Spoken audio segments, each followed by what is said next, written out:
Nakakalungkot ang kwento natin ngayong gabi at hindi na po tayo lalayo dito, no, dahil dito mismo sa atin mangyayari.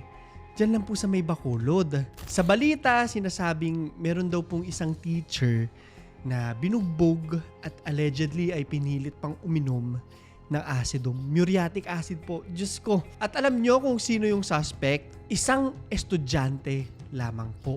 Ngayon kung akala nyo is itong balitang to, naku, patayan na naman. Meron pong konteksto sa usapin na to kung saan marami sa mga nagko-komento meron po silang specific na binabanggit. Bago po kasi mangyari ang karumal-dumal na balitang ito, meron pong series talaga na nagte-trending ngayon, yung 2026 Korean drama na nagngangalang Teach You a Lesson. So bakit ko siya nabanggit? Obviously wala naman po kinalaman to, no, doon sa pagpatay sa teacher na pag-uusapan natin.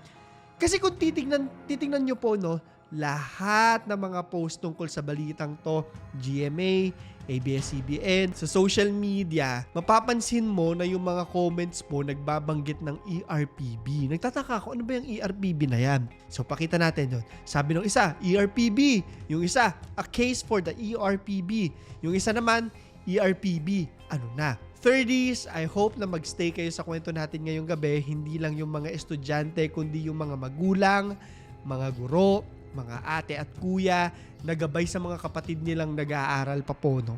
Sabay-sabay po nating aalamin ang ilang mga bagay. Una, sino ba yung teacher? Bakit siya pinatay? At bakit siya pinainom ng muriatic acid? Malalaman kaya natin yan? Pangalawa, syempre, sino yung estudyante? At bakit na kayang pumatay ng isang, sabihin na lang nating bagets, no? Ang isang teacher. At pangatlo, ano ba yung ERPB na yan? Bago lang din siya sa akin, no? So sa totoo lang, kagaya ko na hindi nyo na rin po, sa mga kagaya kong hindi alam kung ano to, nawa ay may mga matutunan tayo sa kwentong ito ngayong gabi. Ang kwento natin ngayon ay ang Bacolod City Muriatic Acid Killing Incident.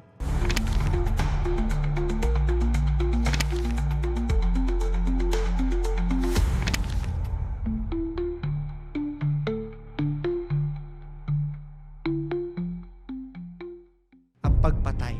Sa Barangay Ilihis, Bacolod City po ito nangyari, no? Natagpuan po na patay na itong teacher na ito.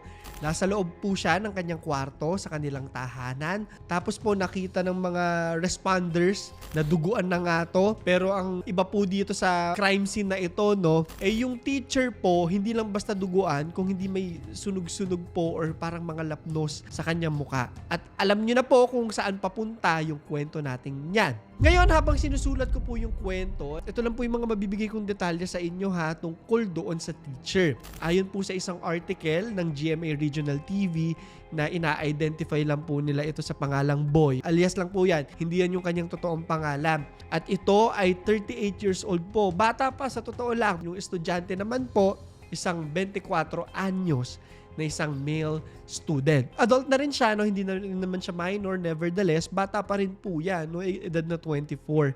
But still, with that age, may awareness naman po ito sa kanyang mga ginagawa. So ano nangyari dyan? The footage. Sa isang phone footage na ipinakita sa GMA po, makikita itong bangkay po ng teacher. Bangkay na wala na talagang buhay. Talagang nakasalampak po sa sahig, no? Walang suot na pang itaas. Hindi ko po sure kung yung ilalim is parang naka-brief po siya or shorts na nude yung kulay. O baka parang dugo-dugo na lang din po yun. Pero blurred na po kasi lahat. Pero malinaw naman kung nasaan po nakasalampak itong bangkay. Sa paligid po ng teacher, makikita na nasa tabi siya ng isang kama. Tapos kung sisilip kayo talagang merong bakas ng dugo. Yun pa parang talsik-talsik, hinting na medyo naging agresibo ang pangyayaring ito. Hindi na rin po namin siya mapapakita, no? Pero may part po dun sa balita na nahagip po yung muka or yung ulo ng biktima, which is nabanggit ko sa inyo kanina, di ba, kung ano yung nangyayari dyan. Hindi ko masabi, no, if yung pangingitim dun sa footage, yung dahil natuyo ba yung dugo sa mukha niya. Pero parang black na po siya. If napanood nyo po yung balita, ha, ganun ba yung itsura pag nasunog ng asido? Yung parang, pasensya na sa term, no, pero parang naluluto ba yung balat nun?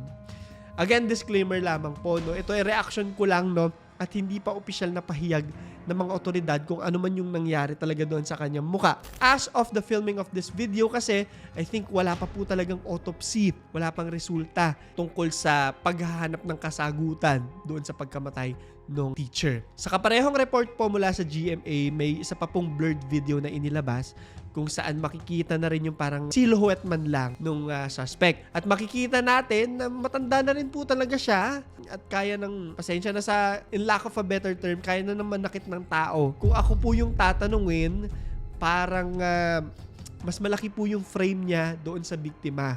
Estimate ko lang po yan ha, pero parang mas batak, yun yung term, mas physically active or mas malakas siya doon sa pangangatawan ng biktima.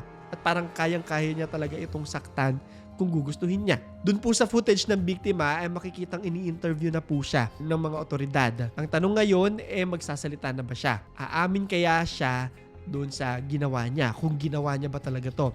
And more importantly, sasabihin niya kaya kung bakit niya pinatay itong teacher? Meron ba siyang galit? May kasalanan ba sa kanya yung teacher? O kung ano man? Mukhang malalaman naman po natin ang motibo. So ito po yung nangyari, no? Kaya nahuli itong suspect. May isang lalaki po na nagngangalang si Benedict Isidro. Siya po yung parang chief tanod sa Barangay Ahili sa Bacolod. Siya yung isa sa mga naunang rumesponde po. I'm assuming po, no, na merong nag-report, siguro naririnig nila, maingay yan, kung patayan po yan eh. At sabi niya po na nakita niya na nasa bahay pa nga itong estudyante nung pinuntahan nila yung bahay. At take note ha, kinakaladkad na raw yung bangkay. Hindi ko alam kung saan dadalhin yung bangkay, no, nung biktimang teacher, nung lalaking ito. So ito po yung bahay, mula dun sa mga footage mula sa GMA, simpleng bahay lang naman po siya. Maliit lang, payak, single floor. Diyan rumesponde itong chief tanod. Sabi niya, pagpasok, nakita ang isang tao na hinihila ang isa pang tao. Walang saplot, sunog ang muka. Inamin daw nito na binugbog niya nga yung biktima at pinaiinom pa daw ha ng muriatic acid. Nung napansin na nandun siya, itong estudyante raw, parang nag-panic mode na. Sinusubukan na raw talaga magpapalag at tumakas. Nagpupunta raw siya doon sa CR ng bahay, tapos pinipilit umakyat papunta sa kisame. Parang sinisira, no, para makaakyat. Paulit-ulit daw yon hanggang sa point na na-realize niya na ay siya wala na siyang lalabasan. Hanggang sa nawasak na raw yung parang metal fur ring nung kisame. 3 times daw itong umakyat sa bubong para tumakas. Pero, na-corner siya ng mga pulis. Ito po yung larawan ng mga pulis nung hinuhuli siya. Ngayon, ang importanteng katanungan po is paano napunta sa patayan ang buong pangyayari? Bakit pinatay ng estudyante ang guro? Pumunta raw nung araw na yun yung estudyante. College student na raw ito at nung araw po na yan, nag-inuman nga po sila ng lalaki. Ito lang po yung disclaimer lang ha, kasi hindi malinaw at hindi ko rin po masiguro sa inyo if yung estudyante ng teacher or baka magkaibigan lang naman sila. Matanda na po kasi parehas ito, no? Hindi ko po mahanap yung fact na yan kung estudyante niya yon, no? And I do think na importante to kasi it would play out sa kung paano sila nagkakilala, mga ganung bagay in regards to their relationship. Sadly, hindi ko po ma-confirm yan ha. So nagkakainuman na po sila. Siguro dahil lasing-lasing na din. At alam mo naman ng lasing, di ba? Medyo heightened ang reaksyon, heightened ang emosyon. And at one point nung inuman nila, no, nabanggit po ni Police Captain J.R. Reyes mula sa isang interview sa kanya sa Bacolod City Police Station 7 na itong estudyante raw nagsabi na kailangan ko po ng pera. Tapos humiram daw ng pera sa biktima. Daw ha, alleged pa lamang po ito. Kaya rin siguro nagkayayaan uminom kasi di ba may balak magsabi na may pangangailangan. Usually gano'n naman, di ba?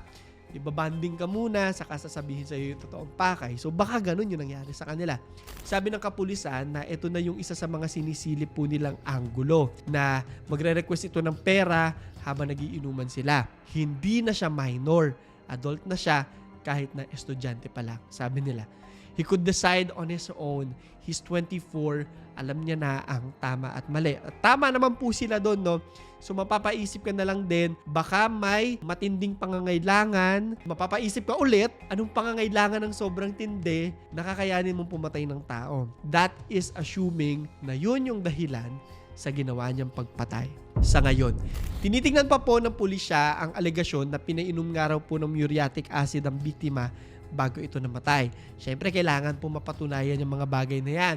para maging opisyal yung ano yung cause of death. Ayon sa mga autoridad, patuloy pa rin ang investigasyon at hindi pa ganap na malinaw yung kabuuan ng pangyayari. Alam nyo, naniniwala ako that there's more to this story, ha?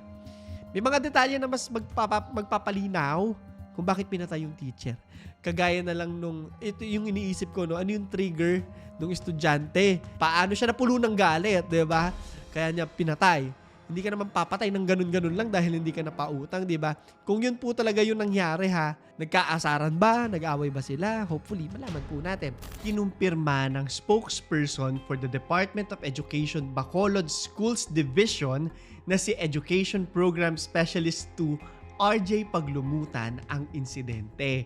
Subalit, hindi na po ito nagbigay pa ng anumang detalye habang iniimbestigahan pa ang kaso. Sinabi niya na yung pamilya ng biktima nag-request ng privacy at pag-iintindi dito sa kanilang matinding pinagdadaanan. Sabi niya na yung insidente raw ay nireport na sa DepEd Bacolod Schools Division Superintendent at ang opisina po ay magre-release ng isang statement kapag tapos na ang investigasyon. Samantala po, nagpahayag naman po ng matinding kalungkutan ang Department of Education. Ayan, nabanggit na po yung Department of Education, ha. May kinalaman to dun sa term. Hindi naman may kinalaman, no, pero may connection sa term na binabanggit ng mga comments mamaya. Di ba nga ang daming nagbabanggit nung ERPB? Nagtatanong yung mga tao, syempre, meron bang mga bagay na pwedeng baguhin para siguraduhin yung seguridad ng lahat? Mapa estudyante o guro sa kanilang mga paaralan. Sa ngayon, wala pang inaanunsyo na mga posibleng kaso laban sa estudyante habang patuloy na nangangalap ng ebidensya at kumukuha ng mga pahayag mula sa mga saksi ang mga investigador. Sa oras po ng pagsusulat namin nitong kwentong ito, nasa custody pa rin po ng pulisya yung suspect habang hinihintay yung pagsasampa ng mga kaukulang kaso at saka iba pang mga legal processes. Ayon sa report ng GMA, murder yung isa daw sa mga ikakaso. Pero syempre nga po, sabi ko hindi pa lahat, no? Maaari pa yung magbago or maaari pang madagdagan. Depende sa kung ano yung mga detalye makukuha nila doon sa reports. Ayon sa pulisya, maglalabas sila ng mas marami pang impormasyon habang umuusad ang investigasyon. So ito na yung pinag-uusapan natin po ngayon na yung sinasabi ko sa inyo lahat sa mga post tungkol dito. Ito yung kino-comment, ERPB. Magdi-disclaimer lamang po ako, no, na hindi ako masyadong nanonood kasi ng K-drama. And with that being said, fictional po itong ERPB. Hindi siya totoo na ahensya ng kahit anong ng South Korea or Pilipinas po, no? So for the sake of transparency lang din po, hindi ko po alam yung kwento ng palabas. Hindi ko naman siya mapapanood ng isang buo, no, bago ko i-film tong episode natin. Pero chinika po kasi siya sa akin ng editor ko. Merong isang palabas na trending nga ngayon bago pa man din lumabas tong kwentong to, yung tinatawag na Teach You a Lesson. So yung Teach You a Lesson po is ang 2026 South Korean action school drama television series na bida yung mga stars na sila Kim Moo-yeol, Ling Sung-min, Jin Ki-ju at Pyo Ji-hoon. Base po siya sa isang webtoon na nagngangalang Get Schooled. At sinusundan po niya yung inspector mula dyan sa ERPB nga, yung fictional agency. Na-release po itong series sa Netflix June 5, 2026 lamang. Just a week or two bago itong balitang ito po, no? In-explain ko na sa inyo yung premise ng palabas, ha? Ano ba yung ERPB na yan? Sa palabas po kasi, no, sinasabi na tumataas yung bilang ng campus violence at parang nawawala or may decline sa authority ng mga faculty, which is, ayon sa mga nababasa ko, rooted in reality. May mga ganyang problema daw talaga sila sa South Korea ngayon. And I think lahat naman, no, sa buong mundo, nakikita natin na may ganyan na talaga. Maraming teachers, yung sila na yung natatakot sa estudyante. Which yung dati, syempre, di ba, yung estudyante talaga dapat ang matakot sa teacher. Bumabaligtad na kasi talaga siya ngayon. Anyway, para sa madaling salita, hindi na po ginagalang yung mga teachers ng mga estudyante doon sa mundo ng To Teach You a Lesson. Ang example po na binigay sa akin ng aking editor, may isang arc daw doon, may estudyante na parang influencer siya. Tapos ginagamit niya yung reach niya para makakuha ng simpatya sa followers niya at para i-frame up or palabasing masama itong teacher nila. At dahil dito, yung teacher na yon, kinitil yung sarili niyang buhay dahil sa pambabash na natanggap niya sa mga bagay na hindi naman totoo. Disclaimer po ulit, ha, na hindi ko po alam yung specifics ng kwento na yan. Pero example lang siya dun sa mga kwento kwento dun sa palabas. So para sa mga nakanood, kwento nyo po sa ilalim, and if may mga similar experiences kayo in real life na may pagkakaparehas dyan sa series, no? Honestly, parang gusto ko rin talaga siyang panoorin after nito. So gawang naibigay ko na po yung example na yon, merong itinalaga yung South Korean government within that world. Fictional po na Educational Rights Protection Bureau o ERPB under the Teacher Rights Protection Act. Etong ahensya na to ay binibigyan ng legal na otoridad gumamit ng kahit anong pamamaraan, mala physical o psychological para magdisiplina ng mga estudyante at ma-reform ang mga school systems. Ang ERPB inspector po na si Nakwa Jin ang dinispatcha sa iba't ibang mga educational institutions para mag-dismantle ng mga hierarchy, mga sistema o kultura na ginagawa ng mga delinquents, including din syempre yung korupsyon sa iba't ibang mga administrasyon ng edukasyon. So kasama niya yung mga investigador na sila Im Han Rim at si Officer Bong Gyun Dae. Sana po yung tamang pagkakabanggit ko. Ginagamit niya yung kanyang state-sanctioned. Yung estado ang nagbigay ng immunity sa kanya para i-neutralize itong mga school gangs at ayusin yung mga paaralan. Basically ganon, ayon sa pagkakaintindi ko po. Ngayon, even before this, nakikita ko na po talaga siya. May mga controversies siya at wild po talaga yung mga reaction sa palabas na to, no? At top 10 siya sa Netflix in over 85 countries at including na po doon yung Pilipinas. Matapos ang release ng series, miski yung Korean Federation of Teachers Association po, pinuri ito dahil marami na rin po talaga silang mga concern sa mga South Korean schools. Kasama na yung disiplina, violation sa authorities ng mga guro, at yung kakulangan nga ng institutional support para sa mga guro. So kaya isipin mo, no, hala sila ang yaman-yaman nila, kulang sila. Nagrereklamo yung mga teacher nila, paano pa tayo sa Pilipinas? Nagigets nyo na yung connection ng palabas na to, no? At bakit nababanggit siya sa mga komento tungkol sa kaso natin ngayong gabi. Sabi nila na nire-reflect ng palabas yung mga real-life challenges sa paaralan at mga bagay na kailangan talagang aksyonan. Of course, this is a TV show, so dramatized na po ito, no? Ay, yun yung nakikita ko sa isang mga controversies dito, no? May mga nagsasabi na hindi sagot ang karahasan. Violence is not true education. So makikita mo po talaga na ang daming articles na nagsasabing kontra sila sa palabas na to. Hindi ako makapag-komento dyan, no? Dahil hindi ko po alam yung konteksto ng buong palabas. Pero magkukwento ako sa inyo, ha. Personal experience. Sa amin po sa Caloocan High School, may mga araw na habang nagre-recess po kami, nanonood kami ng literal na saksakan po. Saksakan, sabunutan sa campus. Ganun ka normal habang kumakain. Nanonood kayo saksakan. Grabe, yung kapatid ko rin po, naalala ko nung nasa high school pa siya, si Tyron, nag-send sa akin ng video na yung, hindi ko alam kung classmate niya po o schoolmate niya, no? Pero bukas yung laman, pinakita sa akin na pamura talaga ako. Sinaksak daw. May mga bagay na kinalakihan ko na akala ko normal lang, pero hindi talaga yun, no? Walang kahit sinong estudyante ang dapat maka-experience ng ganitong mga klase ng bagay. So with that being said, maraming salamat po sa mga nag-request ng story natin ngayong gabi. Mag-like, subscribe at notification bell kayo para sa mga kwentong katulad dito. Napakarami po nating stories. Mag-hi lang po ako sa ating mga workmates. Marami po nagtatrabaho na nanonood dito sa atin palagi, no? Ginagawa nilang radyo to habang nag-work sila, at mga nag-aaral, mga nagpupuyat. Maraming salamat po sa pagsama sa akin gabi-gabi. Mag-request lang po kaya sa aking Instagram. Inaayos ko po yan, binabasa ko po lahat yan. Gaya nga ng sabi ko, hindi man ako nagsisin. Binabasa ko po isa-isa. Hindi ko na kasi kayo marireplyan talaga lahat. Okay, ito yung tanong natin, ha. Sa tingin mo ba, napoproteksyonan ng tama ang mga guro at kabataan sa loob ng paaralan natin sa Pilipinas? Dagdag ko lang din nun, may mga ganitong experiences ba kayo kung saan nakikita nyo na ay hindi na nire-respeto yung mga teacher? Mas makapangyarihan yung mga estudyante. Comment nyo sa ilalim. So yun lamang po. Ito si Claro III at ito ang ating kwento.